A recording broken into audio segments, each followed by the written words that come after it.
الخاتمات بنور ربي أنجم ونقاؤهن من الأديم تحدرا أنعم بثانية تسامى ذكرها بالخاتمات فحق أن تتصدرا فلابنة التحفيظ أسمى منزل وتظل بالقرآن عزا يشترى أبنية التحفيظ أنت قدوة فبقلبك القرآن صار محبرا وغدا يفاخر والديك بفرحته. بسم الله الرحمن الرحيم. الحمد لله رب العالمين والصلاة والسلام على رسول الله الأمين صلى الله عليه وعلى آله وأصحابه أجمعين. أما بعد، ولا ريال maanta oy taariikhdu tahay 29 bisha Shacbaan 1447 taariikhda hijriga ah, kuna beegan 17 bisha labaad 2026 waxaan meeshaan u fadhinaa xaflad uu qabanayo markaska Nu'man bin Bashir Gaarisa. xafladaas oo lagu maamuusayo ardayda qeybaheeda kala duwan, kuwa qur-aanka dhameeyey iyo kuwa farbarka ah. xafladaas ayaan u fadhinaa. ugu horeyntiina alla subxaanahu wa tacaala ayaan u mahad celinaynaa ee noo galay nicmooyinka faraha badan ee aan la soo koobi karin. ay ugu horeyso nicmatu lislaami waliimaan falahu alxamdu awala wa aakhira. mahadda alle kadib waxaan u mahad celinaynaa dadka ka soo qeyb galay xafladan ee iskugu jira culimada sharafta badan iyo waalidiinta iyo mas-uuliyiinta ardayda iyo dhammaan bahda reer daaru an-Nu'man. dhammaantiin walaalayaal waa mahadsantihiin, soo dhowaada. xafladdu waxay kulansatay laba arrimood. arrinka koowaad oo ah xaflad lagu maamuusayo o lagu sharfaayo kitaabka alle subxaanahu wa tacaala iyo ayadoo ka dhacayso masaajid. marka waa laba miisa oo aada u wanaagsan. dadku marka waa inay niyadda gashadaan inay khayr iyo cibaado iyo barako ay ku jiraan. inta yar ay fadhiyaan ee xafladda socoto waxaan isku dayi doonaa inaan soo koobno maadaama xogaa dibdhac uu jiro. dibdhacana uu ka imaaday xagga dadka martida ah. sheekh cumar iyo tiimkiisa xilli hore salaad subax kadib waa diyaar garoobeen. marka walaalayaal yaanan sii dheeraynin, xafladdii ayaan gudaha u gelaynaa. waxaan ku bilaabaynaa xafladda inaan aragno markaska daaru Nu'man iyo juhuudda uu bixiyo mirihiisa inaan wax ka aragno, si ay u bartaan dadka aan garanaynin. kuwii yaqaanayna ay mirihii ay hore arkaan culimada ay soo saareen. ayaa waxaan rabnaa insha allahu tacaala bandhig kooban inaan ku bilowno. waxaana ku bilaabaynaa qur-aanka kariimka oo inoo akhriso Xafsa Cumar. فلتتفضلي مشكورة. حفظوا أردنا صدق صدق بارك الله فيك.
aad iyo aad ayay u mahadsan tahay xafsa cumar waxay akhrisay aayaad munaasabada leh bishii ramadaan ee aan sugaynay ay ka dhiman tahay laga yaabo inay caawa bilato habaabeyn dambo waxaan weli ku jirnaa ardayda bandhigoodii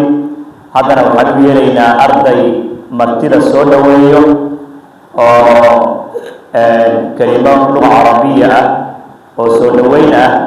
u sameeya marti sharafka ardaygaasna waxaa weeye cabdinaasir bilow فقهر وأراد فقدر أحمده سبحانه وأشكره وهب وأعطى وأغنى وأقنى وأشهد أن لا إله إلا الله وحده لا شريك له له الحمد في الآخرة والأولى وأشهد أن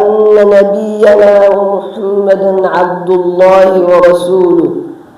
صفوة الأخيار وقدوة الأبرار صلى الله وسلم وبارك عليه وعلى آله وأصحابه أهل الفضل والتقى ما والوا لما أصابهم في سبيل الله وما ضعفوا وما استكانوا والتابعين ومن تبعهم بإحسان إلى يوم الدين وسلم تسليما كثيرا أما بعد حياكم الله وبياكم وطبتم وطاب ممشاكم وتبوأتم من الجنة منزلا أيها الحضور الكريم أهديكم سلاما لو رفع إلى السماء لكان قمرا منيرا ولو نزل إلى الأرض لكساها سندسا وحريرا ولو مزج بماء البحر لجعل الماء المالح عذبا فرة سلسبيلا ألا وهي السلام عليكم ورحمة الله وبركاته بكل الحب والتقدير وبأطيب كلمات الود نرحب بكم في حفلنا هذا فأهلا وسهلا بكم ومرحبا عدد نجوم السماء يا من شرفتمونا بحضوركم وزينتم المكان بوجودكم وزدتم الفرح في قلوبنا نقول لكم حياكم الله ومرحبا ومرحبا بكم بين إخوتكم وأهلكم فأنتم الضيوف وأنتم الأهل وأنتم النور الذي أضاء هذا اللقاء اجتمعنا اليوم على الخير وبهذه المناسبة الطيبة لنفرح معا ونتشارك البسمة فهذا الحفل هو ثمرة جود وباب فرح ومناسبة تستحق أن نقف فيها شكرا وامتنانا لله ثم لكل من ساهم وشارك وقدم العطاء فشكرا لكل يد امتدت بالخير ولكل قلب حمل المحبة وشكرا لكل من حضر وساهم وشكرا لكل من حضر وساهم وشهد هذا اللقاء الجميل وفي الختام يا مرحبا مرحبا يا مرحبا بكم يا مرحبا ذات تبذير وإسراف وإن تكن مرحبا إكثارها سرفا فليس إكثارها فيكم بإسراف جزاه الله خيرا بهذه الكلمات القيمة النيرة العطرة ما دام مركزكو أرضنا برا القرآن الكريم أرضي نور أيا صوب بندقى إلى القرآن آخرنا يوم أنه كد ذلك دونه إلى أن صوب قابلنا إن شاء الله تعالى إلى أن إلى مرتدى هذا وحنو يرى يا محمد خبر بشير وأسأل القرآن ما أحريه أعوذ بالله من الشيطان الرجيم بسم الله الرحمن الرحيم يا أيها الذين آمنوا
وتلك الأمثال نضربها للناس لعلهم يتفكرون هو الله الذي لا إله إلا هو عالم الغيب والشهادة هو الرحمن الرحيم هو الله الذي لا إله إلا هو الملك القدوس السلام المؤمن المهيمن العزيز الجبار المتكبر سبحان الله عما يشركون هو الله الخالق البارئ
وسورة شراشن وكلمات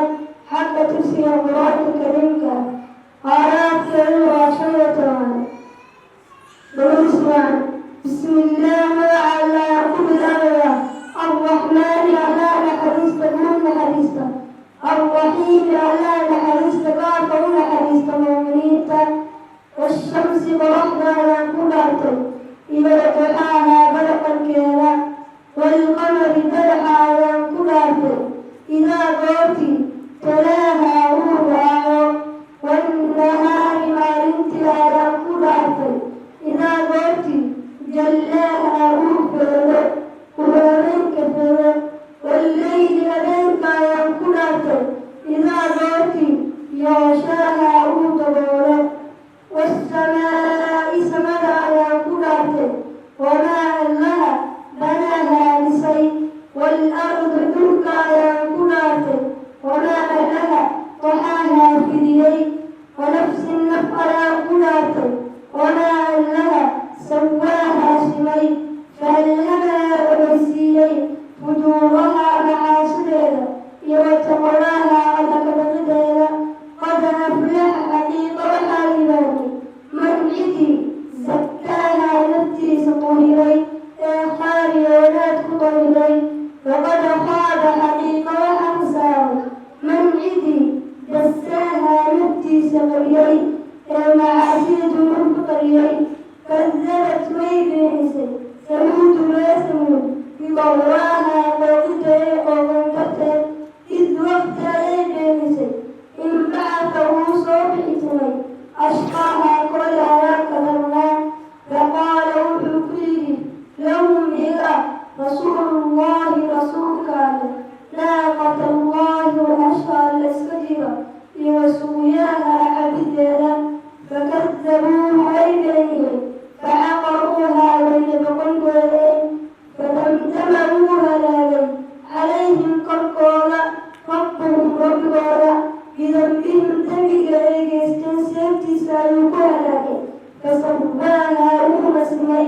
ولا يخاف لك بحماية عقباها ابتلى وبالله التوفيق والسلام عليكم ورحمة الله وبركاته. يا رب العالمين والصلاة والسلام الأكملان الأتمان على سيد المرسلين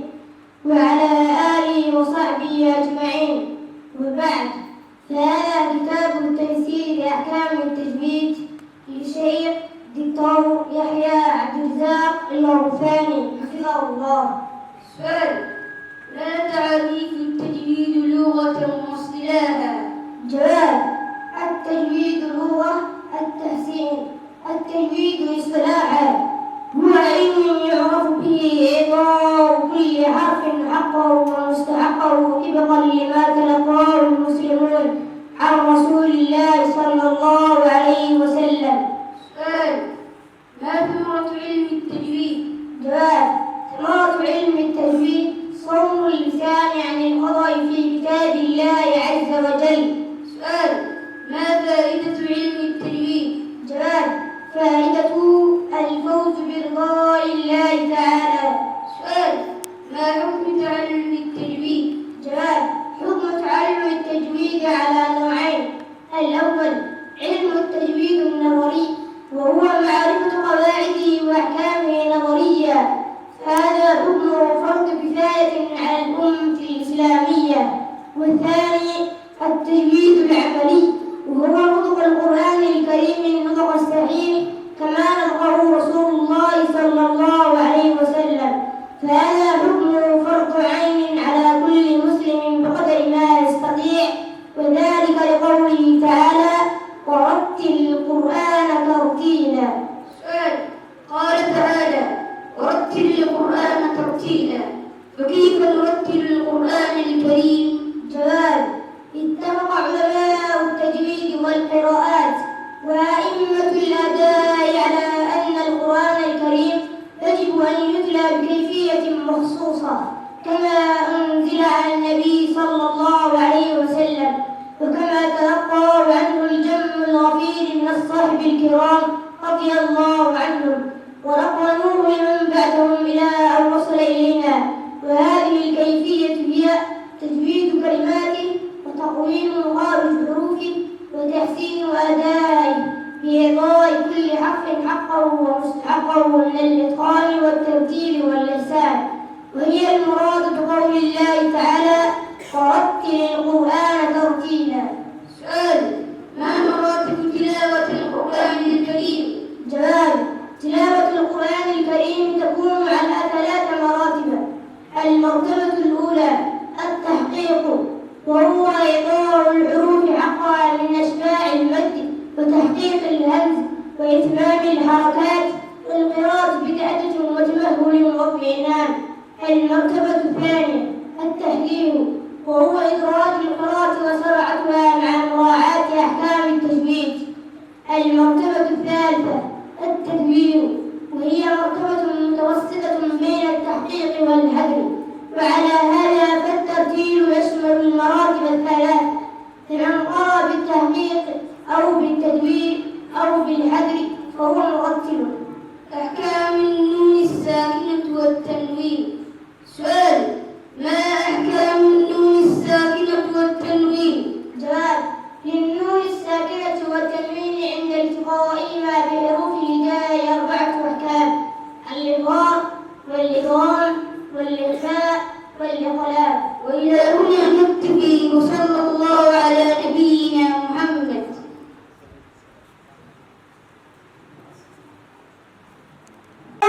والسلام على رسول الله وعلى آله وصحبه أجمعين. أما بعد، السلام عليكم ورحمة الله وبركاته. مع سادتنا إلى سؤالين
الأمين الملك الحق المبين وأشهد أن لا إله إلا الله وأشهد أن محمدا عبده ورسوله صلى الله عليه وسلم وعلى آله وصحبه أجمعين. أما بعد، فهذه منظومة التلقين العقيدة للغفار للشيخ ياسر بن عبد الله بن بحير حفظه الله. الحمد لله العظيم الشان بكل نعمة ورباني ثم الصلاة والسلام أبدا على النبي الهاشمي أحمد. فهذه منظومة مفيدة ينشأ الأطفال بالعقيدة كي يحفظ العلوم على الصغر فإنه كالناس فوق الحجر أرجونا القبول بين الناس تكون في التوحيد كالأساس فمصدر العقيدة الصحيحة الآية والرسول النصيحة لفهم أصحاب القرون الأولى من حدا عن أقوالهم مقبولا. وأول السؤال عما ربي فهو الإله الحق دون ريب عرفته بالخلق والآيات قد استوى في عرشه بالذات وعرضه العظيم بالتوحيد نهى عن الإشراك والتكييف والشرك نوعان الأكبر ودونه فيما علم الأصغر له فقط أن تصرف العبادة من دون نقصان ولا زيادة منها الصلاة والصيام والدعاء فاحفظ فخير طالب مما قد وعى شروطها الإخلاص والمتابعة حتى تكون يا بني نافعا الإسلام والإيمان والإحسان أصول هذا الدين والأركان كل له بشرعنا تفصيل إذا أتى معالم الجبريل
الحمد لله الواحد الأحد الفرد الصمد الذي لم يلد ولم يولد ولم يكن له كفوا أحد. الحمد لله على نعمة لا إله إلا الله، من فاز بها فقد فاز ومن حققها فقد هدى. والصلاة والسلام على النبي الأمين وعلى آله وصحبه أجمعين. أما بعد، فهذه تحفة الأولاد في توحيد رب العباد لشيخ المقري محمد بن عيد الشعباني حفظه الله. المقدمة. يقول وبرحمة الرحمن محمد بن عيد الشعباني الحمد لله على الإنعام لا سيما بنعمة الإسلام، ثم صلاة الله مع سلامه على النبي المصطفى وآله. وبعد، هذا النظم بتوحيد أول واجب على العبيد، مفتاح باب الجنة الفردوس، لذاك قدموه عند الدرس. سميته بتحفة الأولاد ليصبحوا من خيرة العباد، أرجو به التيسير والقبول وأن يكون لي الهدى سبيلا. باب فضل التوحيد. أول الواجبين هو التوحيد، ومن يحققه فهو السعيد، يكن له من العذاب الدنيا وهو السبيل من يريد الجنة. شرط القبول يا بني العمل دعا إليه قومهم كل الرسل، ويغفر الله به الذنوب سبحان من يقلب القلوب. باب أقسام التوحيد. ينقسم التوحيد في الإسلام إلى ثلاثة من الأقسام. أولها التوحيد في العبادة، وهو أمرها مع الشهادة، وركنها النفي مع الإثبات. فاعلم هداك الله للثبات، وحقها الولاء والبراء، والكفر بالطاغوت يا بناه. فليس غير الله يستحق عبادة، والله فهو الحق. يحب ربنا ويرضى عبادة سنة أو فرضا، كالنذر والذبح وكالدعاء والبر والخوف مع الرجاء. وبالربوبيات القسم الآخر بأنه للخالق رب فاضل، وثالث الأسماء والصفات سبيله التنزيه والإثبات. والله فوق عرشه قد استوى، ووجهه بجنة الخلد يرى. في ثلث الليل الآخر ينزل، تعطي يداه كرم من يسأل. كلامه القرآن من صفاته كعلمه وسمعه حياته. الله الرحمن الرحيم. الحمد لله الذي هدانا لهذا وما كنا لنهتدي لولا أن هدانا الله. والصلاة والسلام على سيدنا محمد نور الهداية، وعلى آله وصحبه نجوم الرشاد. وبعد، فهذا كتاب المبادئ الفقهية على مذهب الإمام الشافعي رحمه الله للشيخ عمر عبد الجبار حفظه الله. سؤال: ما الإسلام؟ جواب: هو الدين الذي بعث الله به سيدنا محمدا صلى الله عليه وسلم لهداية الناس وسعادتهم. سؤال: كم أركان الإسلام؟ جواب: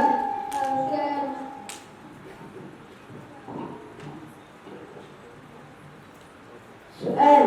كم أركان الإسلام؟ جواب: أركان الإسلام 5. الأول: شهادة أن لا إله إلا الله وأن محمدا رسول الله. الثاني: إقام الصلاة. الثالث: إيتاء الزكاة. الرابع: صوم رمضان. الخامس: حج البيت للمستطيع. سؤال: ما معنى أشهد أن لا إله إلا الله؟ جواب: معناه أعتقد أن الله واحد لا شريك له في عبادته ولا في ملكه. سؤال: ما معنى أشهد أن محمدا رسول الله؟ جواب: معناه أعتقد أن سيدنا محمدا رسول الله لجميع الخلق ويجب طاعته فيما أمر وتصديقه فيما أخبر واجتناب ما نهى عنه وزجر. سؤال: ما معنى إقام الصلاة؟ جواب: معناه فعل الصلوات الخمس. سؤال: ما الصلوات الخمس؟ جواب: هي الصبح والظهر والعصر والمغرب والعشاء. سؤال: ماذا يلزم قبل الصلاة؟ جواب: يلزم قبل الصلاة الوضوء. سؤال: كم فروض الوضوء؟ جواب: فروض الوضوء 6.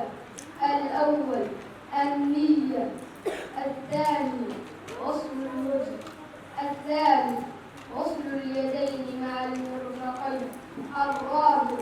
مسح بعض الرأس. الخامس: غسل الرجلين مع الكعبين. السادس: الترتيب. سؤال: ما الحدث الأصغر؟ جواب: هو كل ما يبطل الوضوء. سؤال: ما الذي يبطل الوضوء؟ جواب: الذي يبطل الوضوء 5. الأول: خروج شيء من أحد السبيلين. الثاني: زوال العقل. الثالث: النوم. الرابع: لمس المرأة الأجنبية. الخامس: لمس القبلة والدبر الباطن. لا إله إلا الله وحده لا شريك له وأشهد أن محمدا عبده ورسوله سيد الأولين والآخرين. أما بعد، نسمعكم أسئلة وأجوبة من سيرة الرسول صلى الله عليه وسلم من كتاب زاد المسلم الصغير للدكتور عبد الشكور معلم فارح حفظه الله. سؤال: كم كان عمر النبي صلى الله عليه وسلم عندما نزل عليه الوحي؟ سؤال: ما اسم الملك الذي كان ينزل بالوحي على النبي صلى الله عليه وسلم؟ جواب: جبريل عليه السلام. سؤال: ما أول ما نزل من القرآن الكريم؟ جواب: أول ما نزل من القرآن اقرأ باسم ربك الذي خلق، خلق الإنسان من علق، اقرأ وربك الأكرم الذي علم بالقلم، علم الإنسان ما لم يعلم.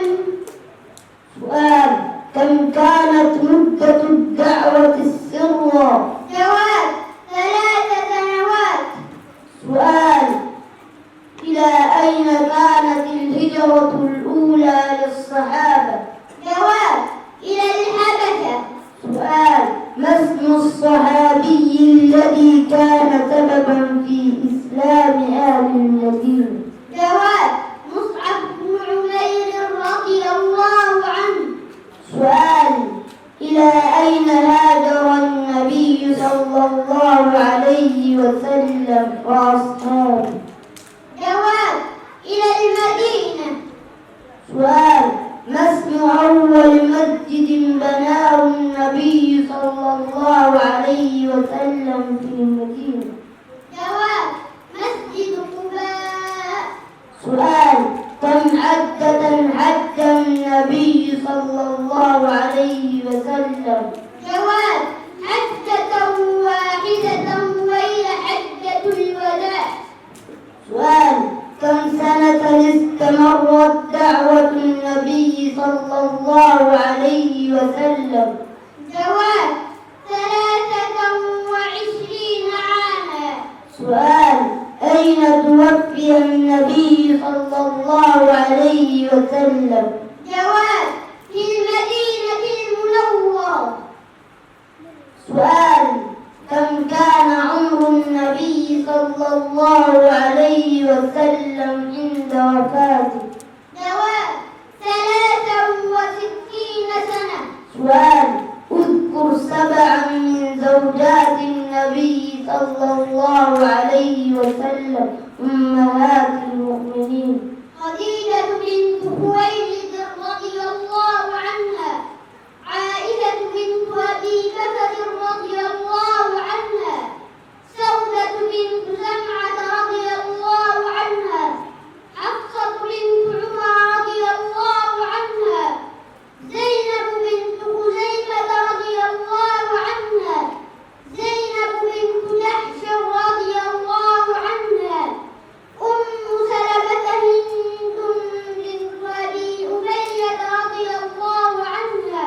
صلى الله على نبينا محمد. والسلام عليكم ورحمة الله وبركاته.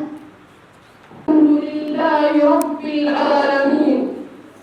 وأشهد أن لا إله إلا الله وحده لا شريك له، وأشهد أن محمدا عبده ورسوله، صلى الله وسلم عليه وعلى آله وأصحابه أجمعين. أما بعد، فهذا منظومة الأرجوزة الكلية في ذكر حال أشرف البرية للشيخ العلامة علي ابن محمد ابن أبي العز الحنفي رحمه الله. الحمد لله قدير الباري، ثم الصلاة على المختار، وبعدها كثيرة الرسول محكمة مجازة الفصول. أريد في عاشر فقير ربيع الأول عام الفيل، لكنما المشهور ثاني عشر في يوم اثنين طلوع بدر، ووافق 20 بالليسان، وقبله عين أبي حالة، وبعد عامين ولا خطيبا جاءت فيه مطيعه سليما، حليمة لأمه وعادت به أهلها كما أرادت، فبعد شهرين شقاق بطني، وقيل بعد 4 سن، وبعد 6 جاء في على الأبواء، وجدته للآب عبد المطلب، بعد 8 مات من غير كذب، ثم أخو طالب العم الكفل فتنته، ثم إلى الشام رحل، وذاك بعد عام 12، وكان من البحير مشتاق، وسار نحو الشام أشرف الورى في عام 25 الذرى، لأمنا خديجة متجرا، وعاد فيه رابحا مستبشرا، فجاد فيه عقده عليها، وبعده إفضاؤه إليها، وولده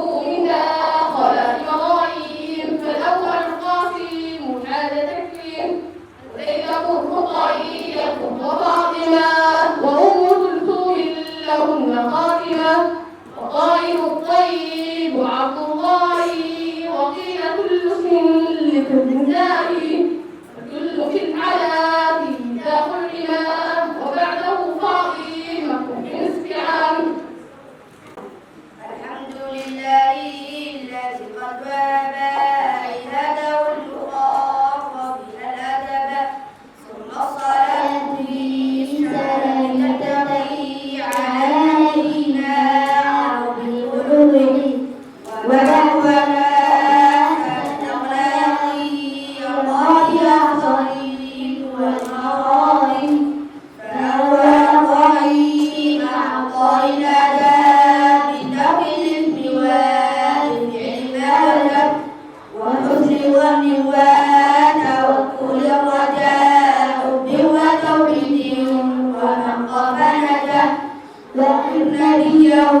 وعظم سنته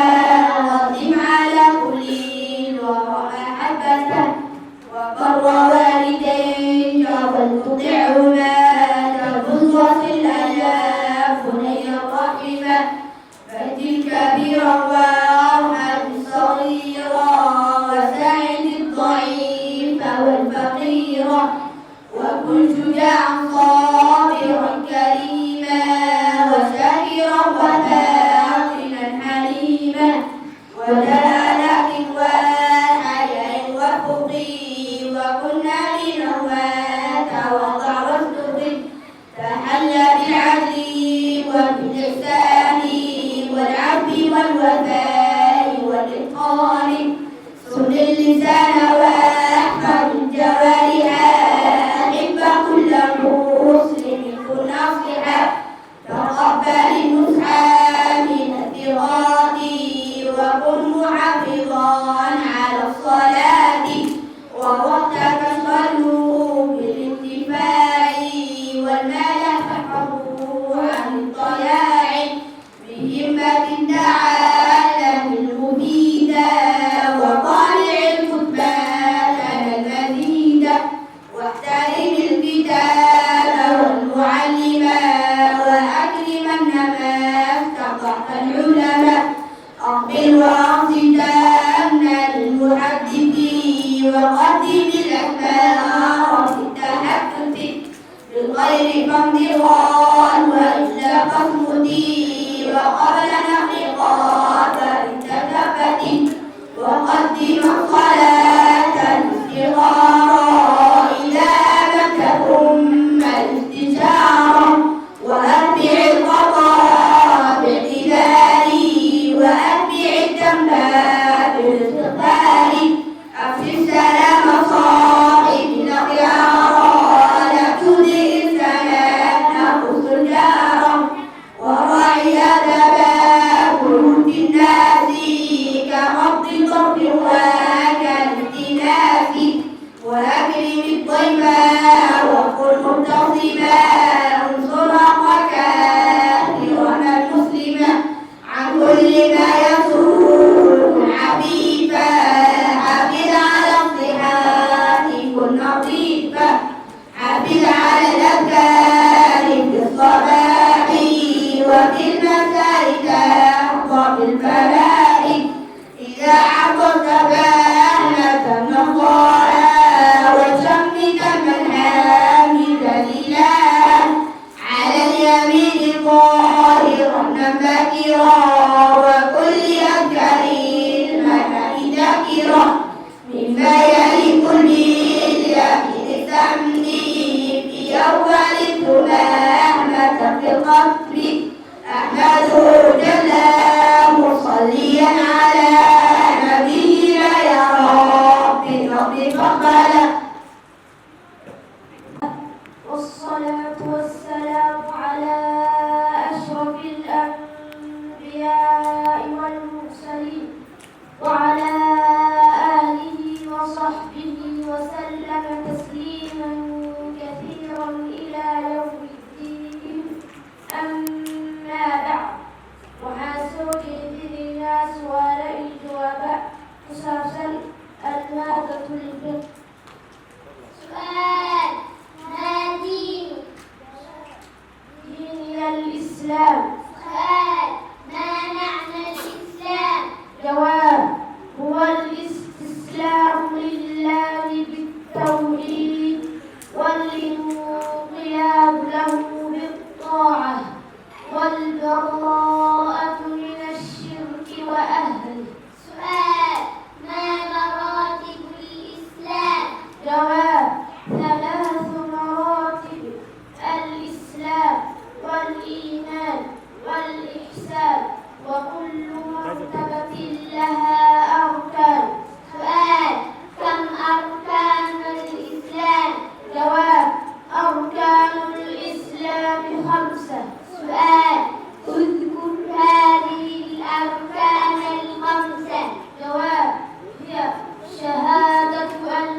bandhigay culum fara badan oo isugu jirto quraan iyo caqiido iyo siirada nabiga calayhi salaatu wasalaam iyo fiqigii wax laga kariima leh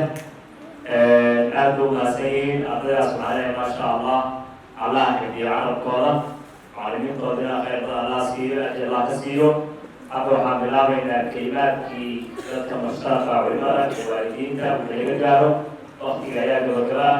waxaan codsanaynaa insha allahu tacaala qof kasta oo kelimada siiyo inuu soo gaabiyo waxaan ku bilaabaynaa muhiimka markaska sheekh cumar yarow si walba bixiya markaska iyo maaragtayay caalamihiisa asaga ayaa u yeelayaa falyatafadal mashkuura ilaahi subxaana watacaala waa mahad iskale allihii inoo wanaajiyey aan yareynaa loo barakaysan oo meeshiisa ka mida annaga waxaan ilaahi jalla wacala kitaabkiisa iyo xorriyadiisa iyo weyniintiisa iyo maamuusha ardayda qur-aanka dhameeyey oo qur-aanka xafiday ilaahi jalla wacala waa mahad iskale subxaanahu watacaala awalan wa aakhira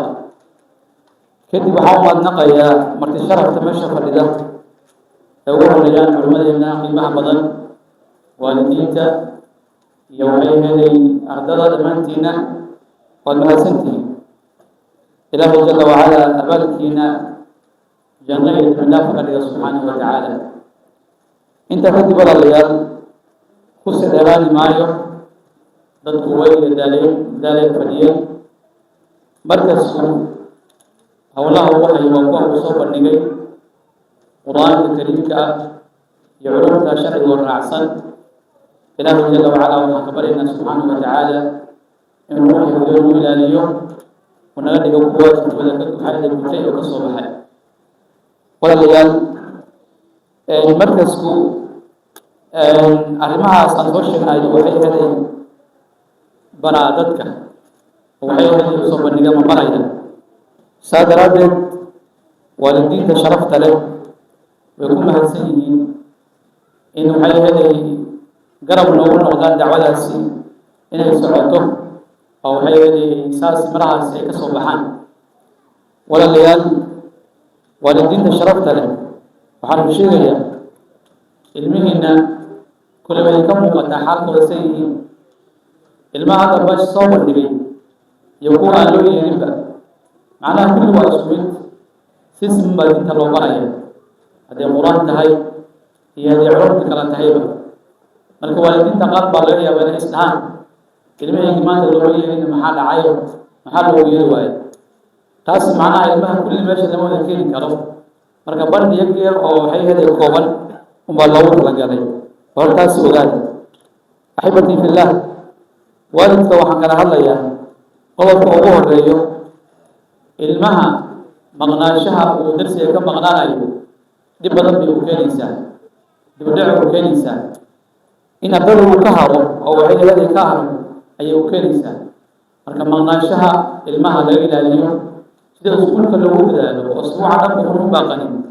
ilmaha markaska iyo diinta ilaahi jalla wacala ha looga warhayo gaar ahaan markii la furo markaska markii la xiro oo la furayo arda qaar baa usbuuc iska maqnaanayaan ayagoo leh hadda la furo hadda ma jiro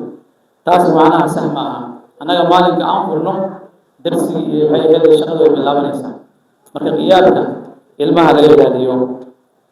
qodobka labaad walaalayaal ilmaha waxyaabaha ka hor istaagi kara inay qur-aanka bartaan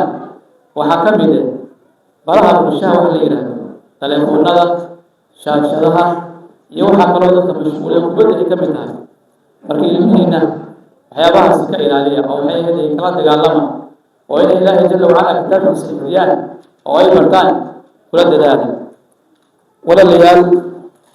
gaar ahaan bisha barakaysan oo hadda nuu soo socoto markaska insha allahu tacala way xirnaan doonaa marka bishaasi macallimiinta guriga waa idinka weeyaan ilmaha bishaas siyaasiya dayaacin qur-aankooda ha laga warhayo akhlaaqooda ha laga warhayo meesha ay tegayaan iyo meesha ay ka imaanayaan iyo halkay marayaan ha la ogaado ama haddii laiska sii daayo oo laga warhayni waayo ilmahaas macnaha qur-aankii lagu soo daadaya saanka dhanna wuu lumayaa marka waalidka ka ogaada ilmaha ka warhayaan axibatii fillah markaska haddii wax dacmiyo oo garab waxay u ah oo ilaahay jalla wacala aan ka ahayn ma jiraan. hadday ka tegi wayso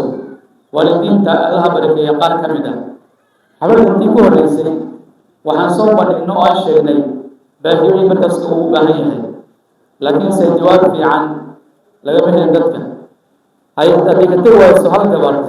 oo ismahaan la yidhaahdo ilaahay jalla wacala inuu yee ayaa noogu xidhay qaanan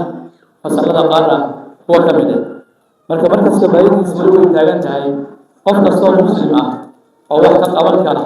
waana ugu yeelaynaa. markasta waa celiini, waa sicib buu u baahan yahay. baatigan kor oo kor ka saaran sanqaafka uu gaaban yahay in kor loo qaado u baahan yahay. guryaha wada gaaban yihiin, silin buu u baahan yahay. dhulka waxayna ismiid wayaan oo siiga wayaan, taylas buu u baahan yahay. xala farbadan baa iska jira. marka nin walba waalidiinta ka mid ah waa intaas u dhaqaaqi kara ama cid kaloo muslim sii gaarsiin karta arrintaas waxaa waan ugu yeeraynaa. axibbatii fillaah, ilaahay jalla wacala waxaan ka baryayaa inuu naga dhigo kuwa ilaahay jalla wacala kitaabkiisa u bartan oo u dhaqmaan oo ilaahay jalla wacala maxay ahayd ku dilo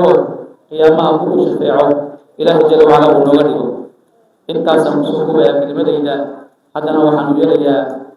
munasiqa si cod ugu soo dhaweeyo. wallahu aclam wasala allahu calaa muxammadin wacala aalihi wasaxbihi ajmaciin. بشير عاد سوى سنة كلمة يسوي له أن يتفضل مشكورا. الحمد لله رب العالمين وبه نستعين على أمور الدنيا والدين وصلى الله وسلم على نبينا محمد وعلى آله وصحبه ومن اهتدى بهديهم إلى يوم الدين. أما بعد ولا نتكلم marka ugu horeysa ilaahay baa mahad iskale. maxaad oo dhan naasay oo sugnaatay allaha inuu hubiyey hada aljaamic المبارك جامع النعمان في هذا اليوم المبارك وفي هذا المجلس العلمي. ما حدا إلهي واسكنه سبحانه وتعالى قوم وقوم يميل وقوم وكقيمة بدن ما قرنا يوم. ما حدا إلهي واسكنه إلهي نحن سليمنا سؤال كان يقول جامعا بدون شاء الله يقول يوم دبينا والدين إلهي هدافه خاطرنا سن إلهي المختلف. محمد ضواد له إدارة هذا المركز مركز النعمان بشير وظهري أخونا الفاضل الشيخ عمر يروي معلمين سأدني وماسين إلهي هبرك اليوم كنت ما حفلة المركز لبعض محرم مركز بواد سوى حاضره مرة ضوء وعشمي هذه أدني وماسين إلهي هبرك اليوم كنت دعوتي والأخيسي هذا القرآن هاي هي هذه علومتي شرعية هي تهيئة كنت منك واحد فهماي كنت واحد آدي كنت إشاري وقوسطر يا أخواني إلهي هبرك يوم يهودا ذلك أمضي وهايا من إلهي سبحانه وتعالى ميزان والآخر أوكم إلهي نقوم قضيه محسد هذا حضورك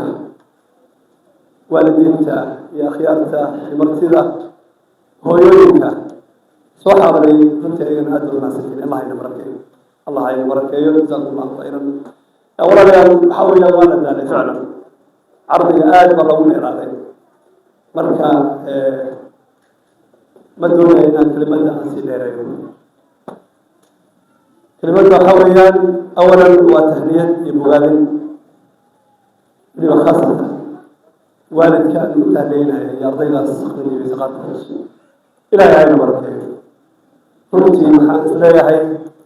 oona lagu saaraynaya wax rasmi baad maanta gacanta ku haysa ma calayhim ina ilaahay bay uga barax tartaan bas sida loo baahan yahay weeyaan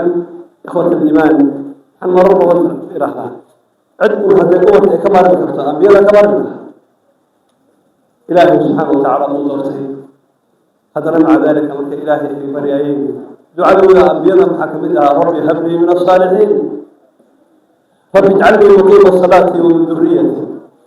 رب لا تذرني فردا ربنا هب لنا من أزواجنا وذرياتنا قرة أعين. وحى إلهي كبر يا أول ونكسن الصالحين وإشهوا الكفوس وأنبياء إلهي ينطوط. حاول ليس عندك صورة حاول ليس أول كبرك والنعم وهبه ninka laga qaniyo baa garan nin walba ma garan karo maxaa loo baahayay marka nicmo ilaahay aad ku siina ilaahay oo maanaysa mahadnaqa ubadka waa maxay allihii kuu hibeeyey inaad ku xirto allihii kuu hibeeyey inaad ku xirto ood barto yaa waayo mahadnaqa ilmaha maasha allahu tabaaraka sidee arrintaa ku dhacaysaa waa inuu kitaabka ilaahay u xambaaro waa inuu sunnada nabi maxamed ugu aqriyo salawaatu llahi wasalaamu calayh waa inuu maraakista islaamiga muxuu ahaa ilmaha waa in la geeyo shukrinada ummadda muxuu ahaa rabbi subxaana watacaala ubadka waa in allihii abuurka ugu xiro waa sidaa ay ilaahay ha ina barakeeyo maasha allahu tabaaraka runtii haddii aad ku daa'imtaan arrintaa ina aad daa'imtaan fi dunya wa fi laakhira waa u aayaysa walaa rayba walaa shaka fi dalika maxaa yeelay cid fadhiga ma laha meeshan nin walba waayo markuu u bariyo wuu ka lahaya soo nabiga salay salawaatu llahi wasalaamu calayh maxaa ka soo dhoweyey kullukum yaqdu kullukum cafwan nabiga maxaa ka soo dhoweyey salawaatu llahi wasalaamu calayh kullun yaqdu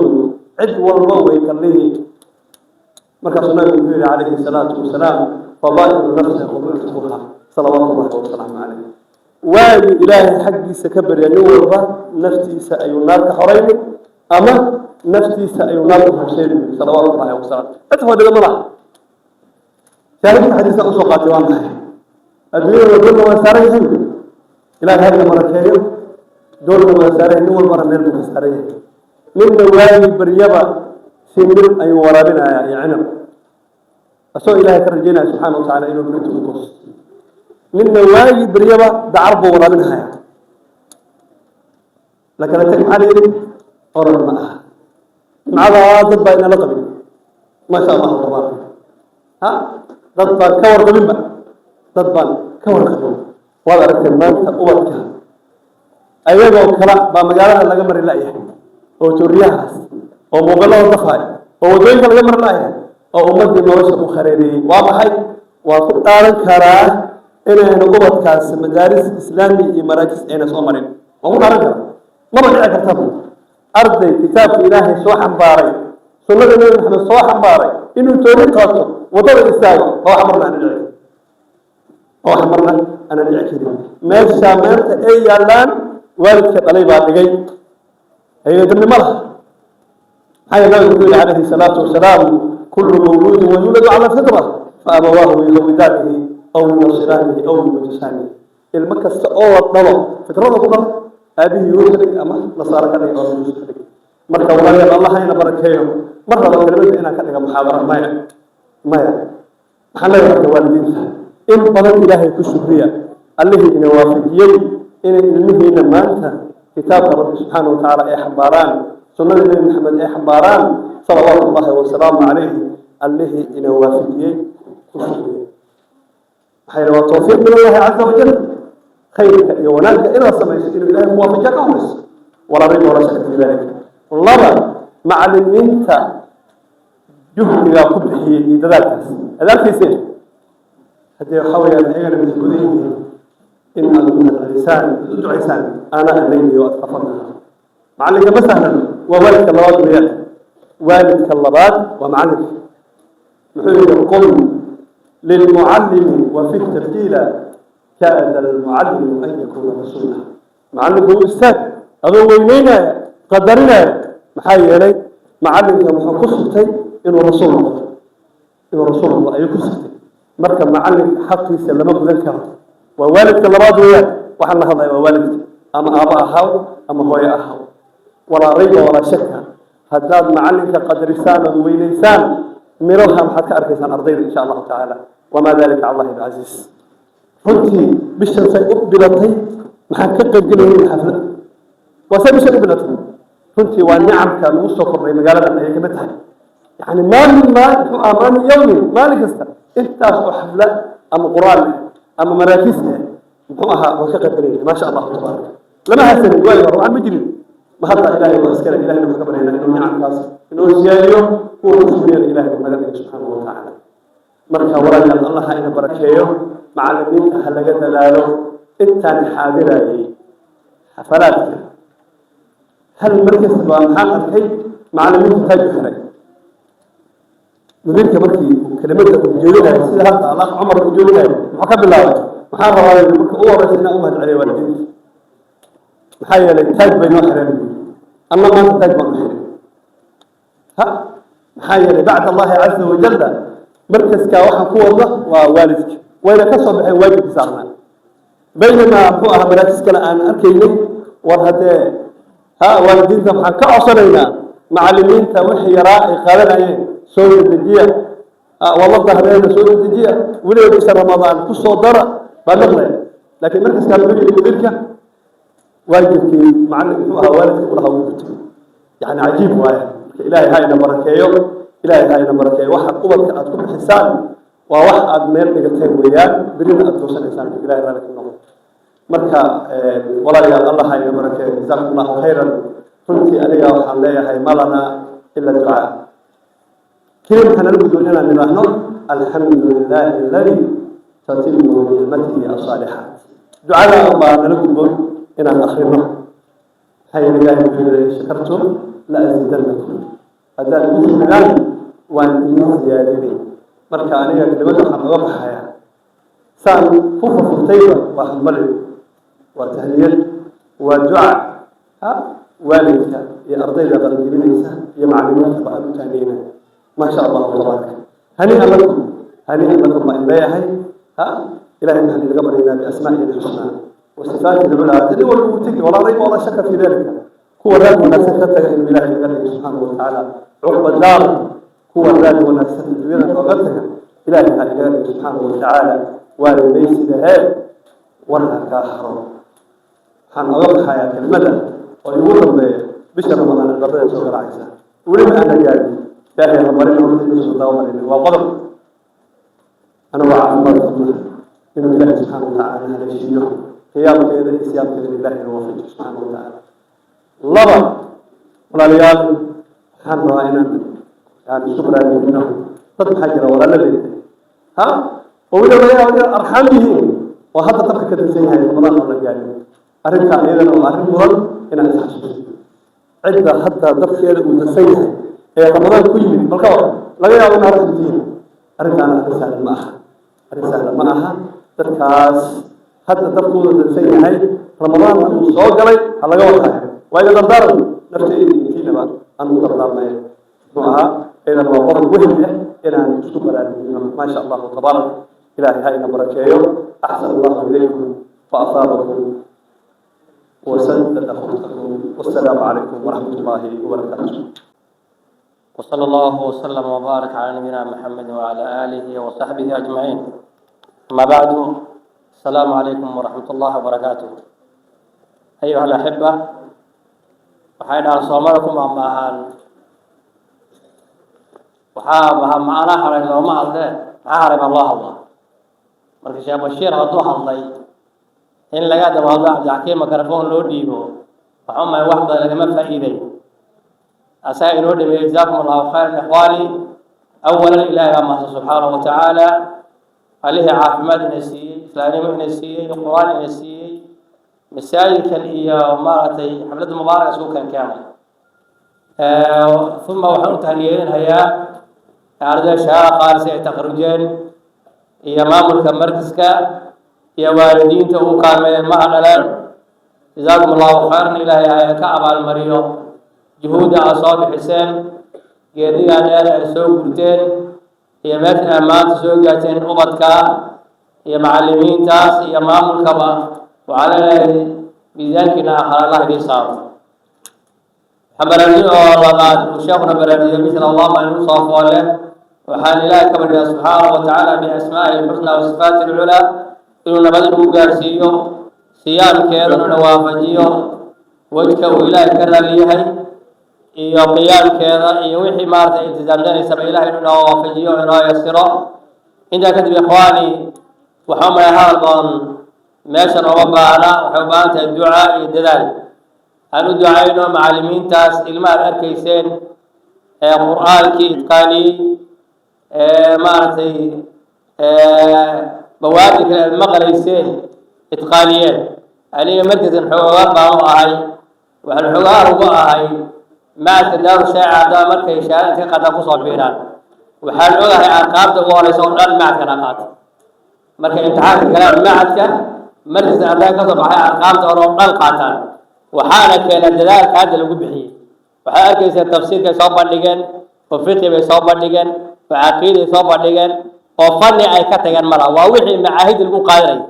marka waa arda asaasa markaskan waxyaalaha miisada uu gaarka leeyahay yaa xaqiiqatan ka mid tahay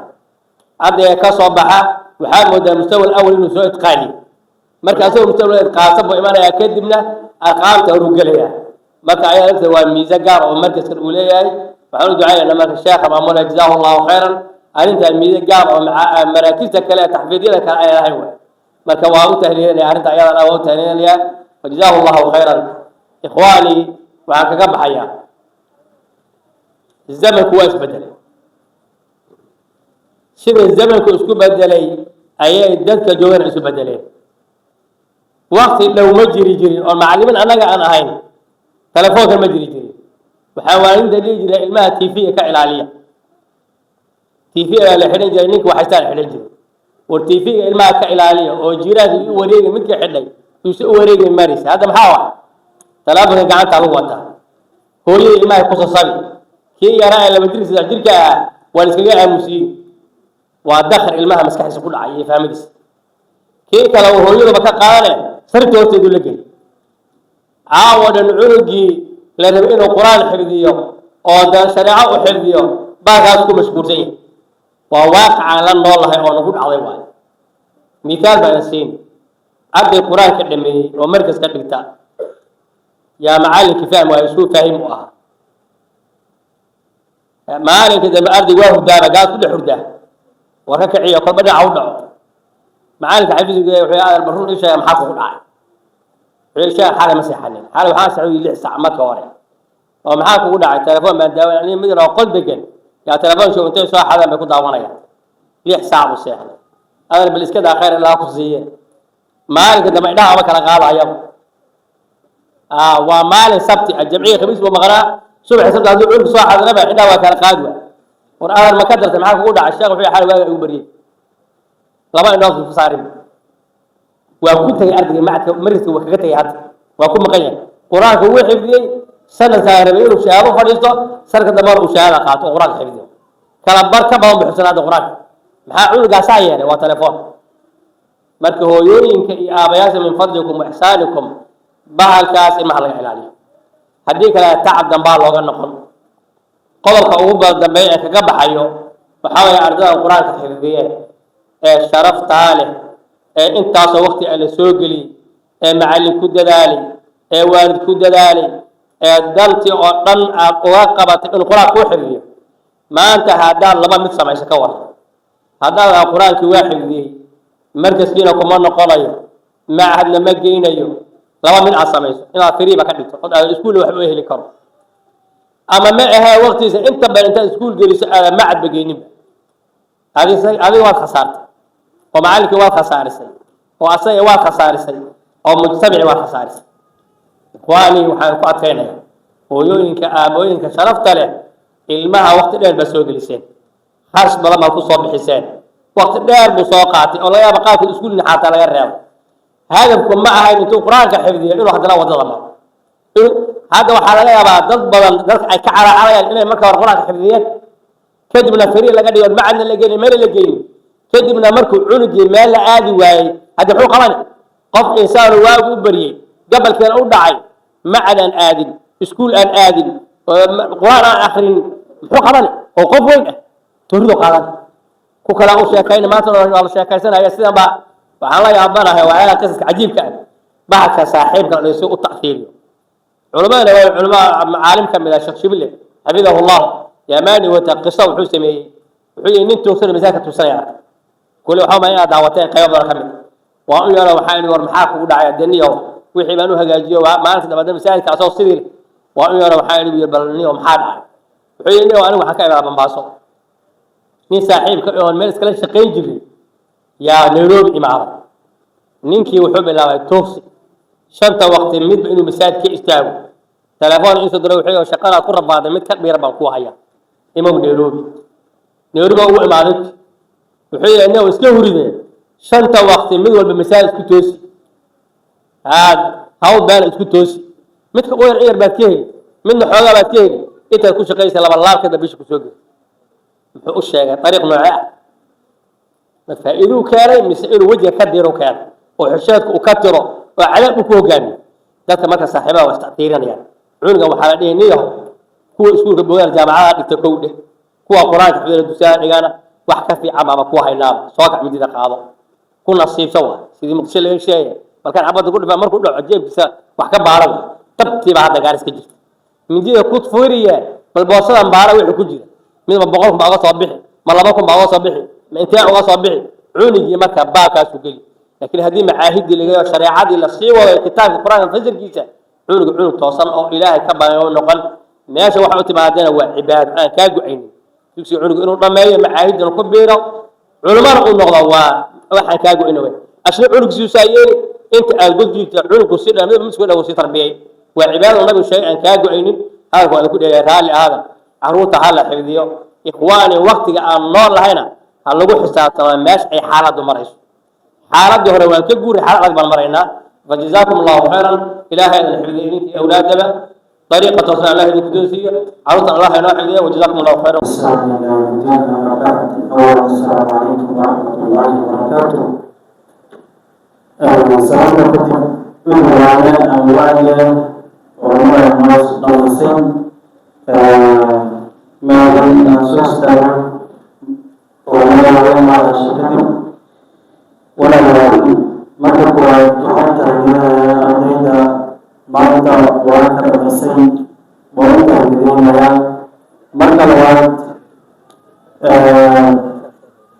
مركل علماء وأخرنيسي إذا آدي أن أوتى لنا مركز النعمان ابن بشير ومركز قديم درس مخصوص علي أو صامري أنا لا يعتمدها وعن كمدها أدين وحريسي وهذا شهادة قادتي مركز ولا وقت ولا يفنين marka waxaa leenahay waalidiinta culamada aagar istaago ardayda waxay soo bandhigeen waa arkayseen fadhi walba oo soo bandhigeen hadduu qur-aan yahay tafsiir xadiid siira waxay ka tageen ma jiro marka waalidiinta waxaan ku boorinayaa macallimiintaas ilmaha kusoo dadaaleen oo soo saareen macallimiintaas waxay loo baahan yihiin in la garab istaago in la garabgeliyo marka waqtiga aadiyar aniga intaasaan kusoo dhaweynaya wasalaamu calaykum waraxmatullahi wabarakaatu وعلى آله وصحبه أجمعين ما بعد أخوان جزاكم الله خير لما ومحسنتين runtii sidoo sheekh cabdixakiim sheegay anaa dhiman looma hadle maxaa dhihi jire maxaa dhiman baa loo hadlaa wax laga tagay ma laha hadday wacdi iyo muxaadaro tahay waxaan ugu fillaay caruurtaas yarka intay soo bandhigeen intaa haddii lagu daan lahaa intaasaan ugu filnaan lahayd de rag weyn oo aftahan ah oo la galtinaya hadleen rewaabada wuxuu sheegaya waa iska yar tahay way ku mahadsan yihiin jazaakum allahu khayr allah barakeeyo koley indhaheena ayaa inoo macline ilmahaas waxbarashadooda iyo qaabka yihiin intii aan fadhinay saacadihii aan fadhin runtii intay akrinayeen qur-aanka ama muwaadooyinka kale intaasaan ugu filan runtii intaasaan maarata indhehena macalin loo ilmaha waxbarashadooda inay maarata maasha allah tahay waxaan leenahay culimadii soo bartay oo ugu yahay sheekhana sheekh qaadir sheekh cumar yarow allah barakeeyo miisaankooda xasanaadka allah ooga yeelo ani hal baan dhihi lahay waalidiinta ayaa la hadlayaa waana ujeedaan runtii goobasha diinta oo qur-aanka lagu barto inta badan way iska dayacan yihiin waana macallimiinta aad bay ugu dhib qabaan aad iyo aad baa loogu dhib qabaa intaas yar lacagaha yar oo laga qaado 2,000 ama 5,000 ama 3,000 aad iyo aad baa loogu rafaad qabaa oo waalidiinta inta badan ma bixiyaan waxaan leenahay ilaahay ka cabsada ilmahaas yarke ilmaha meeshaas u istaagayeen waa u jeedeen qaarkooda intay la egyihiin hataa 10 sano mayna gaarin qaabkay wax soo bandhigayeen ee qaabkay u akrinayeen waad u jeedaan iskuulada ood agshoontiin waxay yihiin oo waagahan dambe hadda waxba aan laga baranin waagahan dambe shuulaha waxba lagama barto ilmaha iska dhex taagan yihiin ومركي أود الله خشي وحبا لودي يا العقبة لا قاعدة لكن وحن برتان ساكي نبغى شيء المفهوم فوق فديان ما أبدا سنة كان إن مركو تري سكولك مركو تري المهم مركو فيري هذا قارق وذا مضاء وذا إني قرآن قاعدة وحي كينا أنت أصلا العقل قاعدة حد التامكي هل التامك لما بنو بايد ذا لحد قنبالي قاعدة لكن المهم مركو فيري شو وحيد مركا وبابا وحي قرنا الملع ووقت مارك بدي مارك على كترتوي وحلا قاون كرملا هذا اللي مركا معان سميه اللي مركا لا يا دغشي لبدي كون iyo saddexdi kun laga qaadayna waalidka inuu bixiyo aad ay ugu adag tahay marka musiibada ugu weyn oo caruurta ku dhacayso waa habaarkaas macallimiinta runtii ilma maanta lagu daalay oo lagu rafaaday hadana in la bixiyo wixii yaray hada bil badan baa lagu soo wajahan dugsiga waa la aglaay macallimiinta inta badan waxay laayiin وهاي يرى من يلربته وزاوية قال فرب بدل ولا حر لاي لأن وقت رمضان ولعب على يسال لاي ومساجد الوجر لاي وإله نبري لاي المال ما تحت عينان كروي أبتها رنتي أبي ولا بتاعي الوقت ولا منا ولا بعد القرآن إلا قضينا هذا الوقت معنا قائل ومارد ما حاس بالقوات قرنا يزال ولا بتاعي مركا حتى كل هر لاي تعب سنة مركا بعد ذلك الشيخ وير وحرينا وعندي له نور بوم ساعات الله بالله حتى على سنة مش إنه دماغه لأن اسكولده مركي لحر مركي ماركي لحراي تامك هل مربع لا قاعدة لو هذا الدنيا يحري اسكولده ولا قاعدة هل بربع لحراي اسكول كاشينا حيل بقول نيسا ورمضان وعيد بالجوا باب أفكو كفر داعي والدك عندي لا بد أن تلاقي كي أبزان معلمين تا ميشا كل شيء كانوا يقع أيام ملا شوي هكذا سيوسف كلام سيوف اليوم بقى تلام يتولو جارا يا بيش أمريكا اسكول كا محرية دوكسيا دي محاول إن أعطيسان حقوري أي نقول له أيوة واجب إني سارن وقال جزاكم الله خير أنت بعض المسؤولين وحلي هاي أردي داز وعمش أوفر النواري أردي داز يرجع وقال جبين يزو أو كتاب الله سبحانه وتعالى عند سي إله سبحانه وتعالى الله في إذا العلماء صبرنا إله سبحانه وتعالى باردي هكا جرسيو لما عروته الإله والله قحد لي عروته الدين توالى برا قرآن وهي برتان لكن ما أنت يدوسي كبا عام بقرآن أو تنبيسا وخسارة أقول وهذا الشيخ وهذا العيسى مالك ماشي كبحان مركز أود دمين إنه القرآن أقريه إنه كتاب قلب فيه إنه مارد الدين خلاص سكول بلغينا برجته صلاة سوق بقاعه وحوي المرد عام سويرة بس سوق وانا أرجع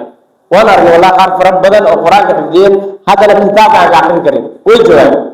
أدري وبريه مركز وخسارة دار الدين توصل اللحسن سديد سنة بدال يسي هذا لما أرد ماشي وما عاد ما هو لا يقرأ معاهد يلاقيه معاهد فرق بدن باجرا عبد إنه كبريه هذا معاهد معاهد كان سكدر ما عاد بغفر له شرع عبد ما المسؤول كه عروس عن ما تجار أو حافظ أو عروس ما قح عروس ما قاد يسوي فيها لا هذه اللي ولا كين لهاي أنا قال ما أرد قلب بينه عن لهاد المهم راح يبرر لهاين ما أرد دين دينا ويكون ما أرد أو لا لنا المهدي ما عاد قلقيه قرآن ولا غير سنة مارد كتابين كنا ولا أقلنا نوي مارد علماء نقنا لكن مرة سكول جيشو سكول حنا كبرنا وصول ماي هذا مريح أنت الواجب ورحنا نقول إجراءنا وحلو إلى ملا أمر جزاكم الله خير وحدي لا الله نبرجين المهاس الوسو دالي وقت اللي هو بحيي نور قول المها لما قعدت موسى قرن إيراني كتاب إيراني الأخريو ونبتدين دين ده مدارسنا نبي إن شاء الله تعالى إذا سبحانه وتعالى صلى الله وسلم على نبينا محمد annaga haddaan nahay waalidiintii ilmaha dhaleen sida la sheego waayay dadaalka nagala rabo ma samayno aniga idinla hadlayo nairobi baan jiray khamiistii baan imaaday jimcihii iskuulka waan tagay shalna waan tagay maantana waan tagay dugsigii ilmeedii akhrisanayeenna markii igu dambaysay oo garanay laba marka taa waa ceeb anigoo kale ha noqonina macallimiinta iyo ilmaha annaga aan ka dadaalno sida noola sheegay sidaasay ilmihii diinka wax ku baran karaan labda anigoo kale aan noqon mar kale hadda dhihi ilmihii markay dugsiga ka imaadaan oo dhahaan duskaasaan gaaray yaan gartaa meesha joogaan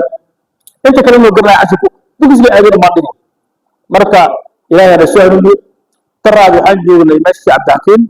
shalna meel kale aan geeyey maantana waan hanuuniyo ilaahay waan soo hanuuniyo ilmahan yararka si wax loo marayo waxay akrinayaan waa wax oo maskax aan gelin ilaahay barakeeyo culumadana iyo ilmaha anaga allah barakeeyo wax la barto waxa ugu fiican waa diinta maxaa yeelay annaga iskuulka akhrisanay meelaha ma urdaynaa oo subax kasta waad ka leeyo subax kasta waad ka leeyo waxaa deeq ma garay hatta hada shaqeynayso waad ka leeyo fadhi ku dir iyo malaa'ik baad urdi ninkii dugsi diinta la barana masaajidka iyo dugsiga iyo asagana mashquul ku noqon idan wax uu sii baro marka alladii barkeeyo hadal kale ma qadi cudadana ana laazim wara la hadlay aan dadaalno macallimiinta iyo ilmaha tarbiyadooda aan ku daalno macallimiinta waxoodana aan si fiican ku siino والسلام عليكم ورحمة الله وبركاته. بسم الله الرحمن الرحيم. الحمد لله رب العالمين وبه نستعين على أمر الدين صلى الله وسلم على نبينا محمد وعلى آله وصحبه وسلم. مديرك يا أرضيدا ترجمين الساعة والدينتا علماء خيارتا متقارنا يورستي سوء جيبي السلام عليكم ورحمة الله. هذا culimada dhamaysay waxa weeye bini aadamka ruuxa nimcadu haysto inta badan ma oga gaarisa guud ahaan nimco badan baa taalla oo waxbarasho diineeda waxbarasho diineedna nolosha kama soo hadho waa maadiga kolkii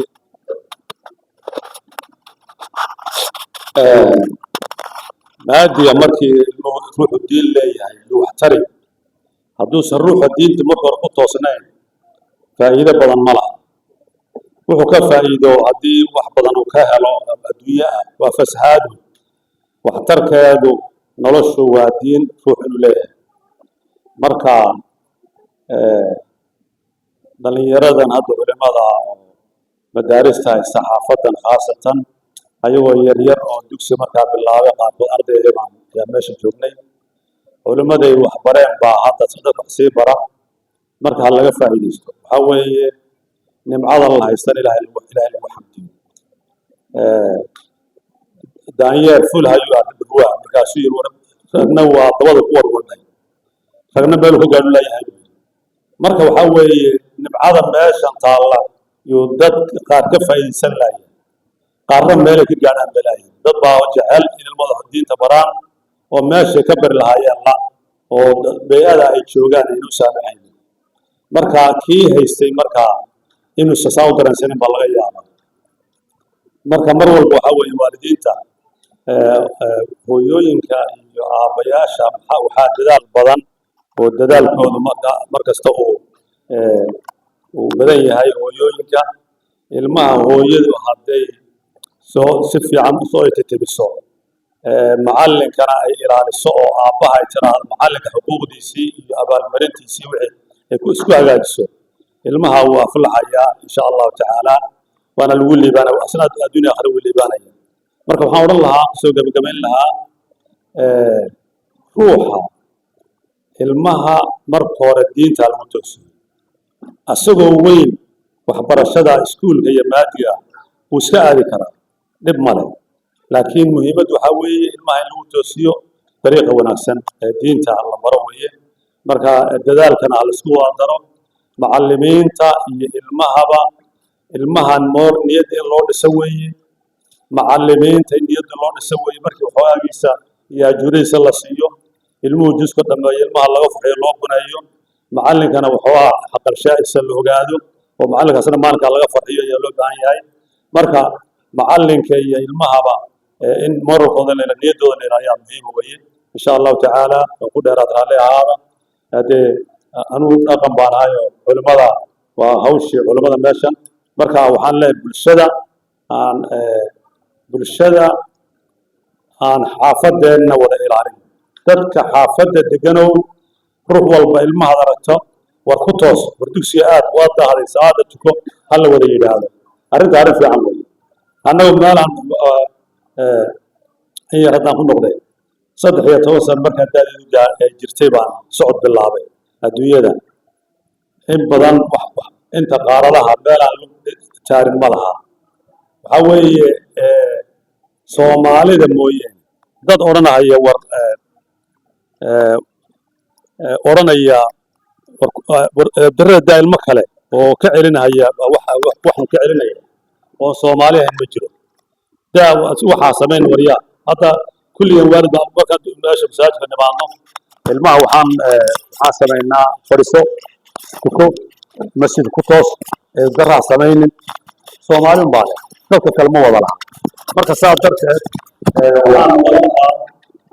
sida hadda ku soo darmaanta taagan xaafadda waalidiintu iyo culimada ha loo naseexeeyo waalidka ilmaha inta badan banaanka taagtaagan xagga aabbahay ka dayacayeen marka saa darteed intii lagu caawin kara lagu caawiyo ilmaha darataan waa ilmihii xaafadeenu weeye ha la waaniyo masaajidka ha loogu yeedho caruurta markay masaajidka ciyaarayaan yaa laga fejinaya yaa laga eliya insha allah saas odhan lahaa raalliha waa dheeraa asalaamu calaykum waraxmatullah aad u hadashay waalidiinta caruurta noo soo bandhigay waxyaalihii kala duwanaa ay barteen intaba waa idin salaamaya asalaamu calaykum waraxmatullaahi wabarakaatu salaamta kadib sheekha waan u sheega waxaan meesha culimadii horreynaya mas-uulkaa fadhiyaay aniga waxaan u imaaday in u dhiirigelin maadaama sheekha uu saaxiibka yahay fursada waxaad siini sheekha culimada meesha nooga baxatay carruurtuna dee wax badan baan ka dhegeysanay ma filaynin marka in yeeraayo marka haddaan soo gaarnay raalli ahaada dee in badanna culimadiina wayna dhahday carruurtiina bandhigoodii waan ka maqlaynay waktigiina wuu 6 saac buu ku socdaa haweenina way fadhiyaan laga rabo dadkan meesha fadhiya inay dhegeysanayaan haddana inay qadayga u diyaariyaan marka inaan wakti idinka qaado madayu intii maaragtay culimadii noo sheegtay intii ciyaarka meesha maanta xafladda iskale ay maaragtay noo sheegeen oo aan ka maqalnay intaba ilaahay ha nagu faco ilaahay ha nagu anfaco ninkii siduu sheekh cabdullaahi yeera culimadan ay wada dheheen waxaan qabaa inta ilmaha ay noo sheegeen haddii aan wax kala ugu darin waa noogu filnay runtii wacyi iyo wax isu sheego waa ku filnay laakiin dadka markay saas ugu imaadaan wax badan baa looga faa'iidaystaa xaqiiqatan xaafad ahaan waana jiraa markaan salaadaha usoo soconno masaajidada marmana aan dhahaynaa war kuwan wadooyinka taagan intay telefoonka qaataan oo sheekh cabdi xakiim uu ka hadlayay darbiga dabada la galaan war kalena aan hayno waa jiran meeshan cishi iyo maqrib dhexdood waa jiraan caruur sidaas marka waalidiinta waxaan aad ugu bogaadinayaa in maaragta arrintaa aan aad iyo aad uga dadaalno ilmaha aan ka ilaalino bacdan aniga macallinka qaybta kala ahaa oo ku soo takhasusay oo nin badan aqrinayay macnaha iskuulaadka waxaan ogahay ilmahan markay da'da yihiin wax badan inay xambaari karaan waxaa kaloo ogahay oo aan dee soo martay ilmaha markii sida loo soo diyaargaroobo isaan loo soo diyaariyo isaan wax usoo bartaan oo diintii iyo aadaabtii isaan usoo qaataan qaybta kale ee maadada markay imaadaan kuwa ugu fiican ee bundada fiican gelaya kuwaasi waay kuwa macallimiinta iskolaadka ay jecel yihiin kuwan waay kuwa inta ka baxay waay marka hadihina waalidiinta sheekh cumar iyo sheekh cabdixakiim iyo culimadan markii ay aad u dadaali hayaan waktigay naga qaadanayaan ilmihii waktigii waxaa geen lahaa iskuul la geen lahaa bay naga qaadanayaan hadihina xaqiiqatan aniga waxaan ogahay ilmihii wax baran jiray aan jecleen bundada fiican iskuulka ka keeni jiray ilmaha xafaadda sidan oo kale ay ahaayeen marka waalidiino aniga hadda waan leeyahay dugsiga iyo macadka iyo iskuulka intaba wada dhigto waan leeyahay waa shaqo adag runtii waa shaqo adag ilmihii nafaaska uu ku yaraani ayagoo ayagoo taagan baan arkay habeenkii oo in yar hal saac markii la gaaraba nin walba sala joog ka dhici laakiin waxaan ogahay hawsha ayada inay qaadan karaan baan ogahay marka haddihina muxuu ahaaye waa la daahiyey waa laga daahiyey waqtigii iskuulka aadi lahaye yaan la dhihin ani anoo 12 jir aan iskuul galay oo waan u malaynayay markii xoolaha ii dheerin intaan biyaha geeyaan soo celin karin marka waxbarashada waa muhiim alxamdulilah wax badan baa ka socda xaafadda oo waxbarasho ah oo weliba diinaya marka aan ka faa'iidaysana sidii naloo sheegay culimada inoo sheegtay aan aad iyo aad uga faa'iideyna xagga in yaroo raba inaan ku daro oo shaqeynaya ay ka dhawaajiyeen lacagaha yareerka ee dugsiyada lagu wado runtii aniga macallimiinta saaxiib baan lahay intooda badan waana dhegeystaa waa aad bay ooga sheegtaan in wixii yaraa maaragtay nala soo saaray muxuu ahaa 2003 ahaa in aad iyo aad loogu dhigo runtii ma wanaagsana sidaa yare waalidow ilmaha ahaada ducada isha macallinka ka wareeji 2003 waqtiga lagu dhaha bixi hataa ha sugin in lagu dhaha bixi ani ma sugi runtii sheekh cabdixakiim waa kan ma sugi inta macallin uu iga dhahay markii waqtigii in la gaaro aan ogahay waa iska bixiyaa dee waana laga yaabaa inaan kari karo laakiin waxaan u leeyahay waxaa waaye muhiimka ay leedahay macallinka moraalkiisa iyo ardayga arday ani aan dhalayna ma rabin in la dhaha lacag doon waan u sheega macallimiinta sidaasoo kale idinkana waxaad yeeshiin ka ilaaliya ilmihiinna in aad maaragtay jidka la sii diro oo la dhaha lacag raadi oo haddana jidka soo hayaan ka ilaaliya waa arrin muhiim ah waalidiinta waa run iskuulaha lacag badan baan bixinaa 100,000 kun baan bixinaa marka intii yareeda dugsiga la dhahay bixi inaan bixin wayna ceeb waay midda ugu dambaysa culimada waxaan rabaa inaan u sheego waddo meesha martaa jirta oo collegekan jaamacaddan iyo umbulqeer womankind waddo la maro oo hadda lagu dhow yahay in laga go'o waddadaas